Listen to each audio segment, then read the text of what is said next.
نحمده ونصلي على رسوله الكريم اما بعد فاعوذ بالله من الشيطان الرجيم بسم الله الرحمن الرحيم كل نفس ذائقة الموت صدق اللہ العظیم۔ میری انتہائی واجب الاحترام معزز سامعین و ناظرین، آج کی گفتگو کا موضوع ایک بہت بڑا بادشاہ ہے جس کا نام سکندر اعظم ہے۔ اس نے بچپن ہی کے اندر ایسے کرشمے دکھائے جس کی وجہ سے اس کے والد پہچان گئے کہ یہ بڑا ذہین و فطین اور زیرک آدمی ہے اور اس نے دنیا پر راج کرنا ہے، دنیا پر حکومت کرنی ہے۔ ایک دفعہ اس کے والد کا دربار لگا ہوا تھا، وہاں پر ایک گھوڑا آیا جو کہ بپھرا ہوا تھا، گھوڑا کسی سے قابو نہیں آ رہا تھا۔ گھڑ سوار آئے، ماہرین آئے، لیکن کسی سے وہ گھوڑا قابو نہ آیا۔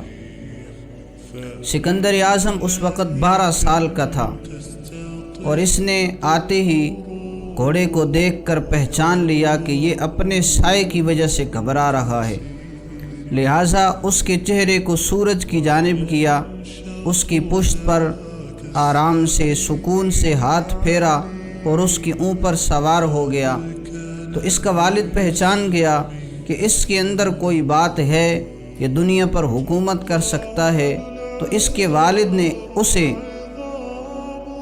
ارسطو کے سپرد کر دیا جو کہ ایک فلسفی تھا، لیکن ارسطو نے اسے محض فلسفہ منطق نہیں سکھائی بلکہ اسے حکمت سکھائی، دانائی سکھائی، اس کی فکر کو، سوچ کو بدلا اور اس کے ذہن کو وسیع کیا۔ اسے ایک دن کہا کہ اگر تم اپنی فکر، اپنی سوچ بدلو گے، ساری دنیا پر تم حکومت کر سکتے ہو۔ تو اس وقت وہ جو بچہ تھا جس کا نام سکندر اعظم تھا، وہ یہ نہیں سوچ رہا تھا کہ میں ایک شہزادہ ہوں، بلکہ وہ یہ سوچ رہا تھا کہ میں نے دنیا کا مالک بننا ہے۔ لہٰذا 20 سال کی اس کی عمر ہے، اس نے تخت سنبھالا ہے، تو شہروں کو اس نے فتح کرنا شروع کر دیا، ملکوں کو اس نے روندنا شروع کر دیا، اور اس نے فقط 12 سال کی عمر میں اور 12 سال کے عرصے کے اندر آدھی دنیا فتح کر لی۔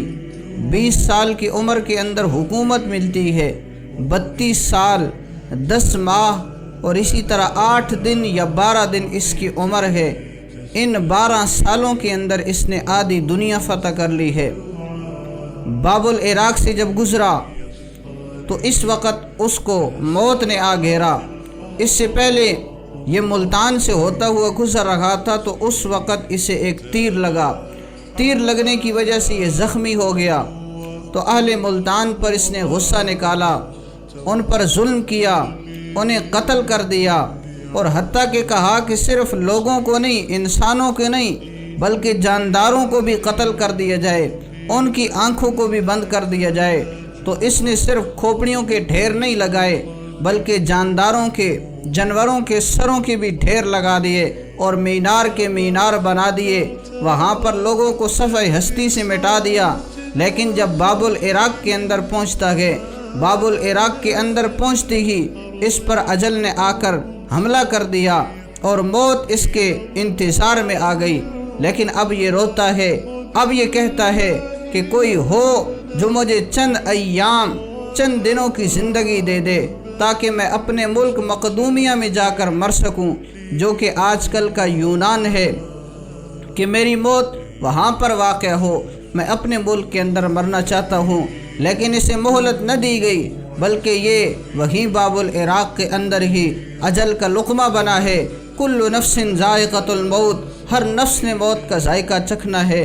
تو اتنی جوانی کی عمر کے اندر، اتنے تھوڑے سال کے عرصے میں آدھی دنیا کو فتح کرنے والا اگر اس دنیا سے چلا گیا ہے تو ہم نے بھی دنیا سے جانا ہے، اور اللہ جل شانہ کا واضح اعلان موجود ہے، کل من علیہا فان، جو کچھ اس کائنات کے اندر چیزیں موجود ہیں وہ ہر چیز فنا ہونے والی ہے، صرف اللہ کی ذات کو بقا ہے، صرف اللہ کی ذات ہمیشہ رہے گی۔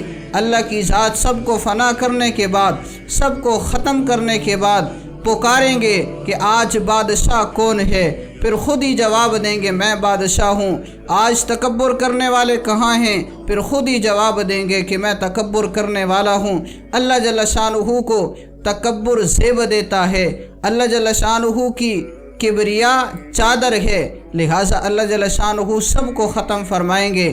اس لیے موت سے پہلے موت کی تیاری کرنی ہے، اس لیے کہ دنیا کے اندر بادشاہت حاصل کرنا، دنیا کے اندر پیسہ کما لینا، مال و دولت کا ہونا یہ کامیابی نہیں ہے، بلکہ اصل کامیابی یہ ہے کہ بندے کے پاس ایمان ہو، بندے کے پاس اعمال صالحہ ہوں۔ اگر ایمان نہیں ہے، اعمال صالحہ نہیں ہے، جیسے کہ یہ سکندر اعظم مسلمان نہیں تھا، ایمان اعمال صالحہ نہیں تھے، آخرت کے اندر ناکام ہے۔ لیکن اگر ایمان ہو، اعمال صالحہ ہوں، پھر جھونپڑی کے اندر رہنے والا بھی کامیاب ہے۔ اس لیے بھائیو دوستو، اپنے ایمان کو مضبوط کیجئے، اعمال کو درست کیجئے، اپنی آخرت کی فکر کیجئے، تاکہ اللہ جل شانہ مجھے آپ کو قبر کے اندر، حشر کے اندر، آخرت کے اندر کامیاب فرمائیں۔ وآخر دعوانا الحمد للہ رب العالمین۔